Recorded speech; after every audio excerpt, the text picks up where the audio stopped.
Midnight 3-Minute Radio. Good evening, this is Professor Yomashin. I'll be analyzing world-renowned serial killers from a criminal psychology perspective in just 3 minutes. Let's dive into the dark minds of criminals.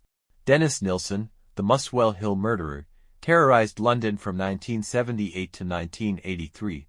A wedding child raised with family shame, he struggled with his sexuality from an early age. This Scottish-born killer, a former soldier and police officer, was a homosexual.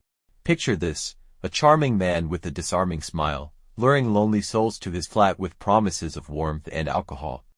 But behind closed doors, Nilsen's true nature emerged. He'd strangle his victims with neckties or drown them in buckets, his hands trembling with excitement as life drained from their eyes. Nilsen's depravity didn't end with Imrodar. He bathed the lifeless bodies, dressed them up like dolls, and keep them as macabre companions for days. Can you imagine the stench of decay as he sat, chatting with corpses propped up on his sofa? When bodies began to rot, Nilsen would dismember them with chilling precision. He'd boil heads to remove flesh, stuff torsos under floorboards, and flush human remains down the toilet. This last act ultimately led to his downfall. One February day in 1983, a plumber investigating clogged drains made a horrifying discovery: human flesh blocking the pipes. Nilsen's house of horrors was finally exposed. When arrested on February 9, 1983, Nilsen calmly confessed, 3 here. About 12 or 13 in the previous apartment, he said, sending chills down detective spines with his casual admission. His trial in October 1983 captivated the UK. Nilsen maintained a disturbingly calm demeanor, detailing his crimes with clinical detachment.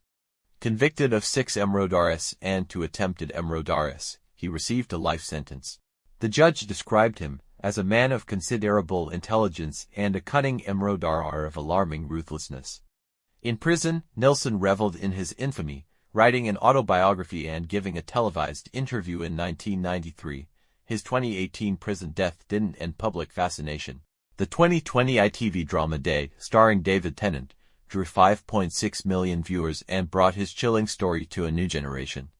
Criminal psychologists suggest Nilsen's actions stemmed from profound loneliness and a pathological need for companionship.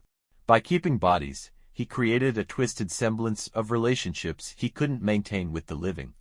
His case leaves us with chilling questions. Can wisdom truly dispel the darkness in human hearts?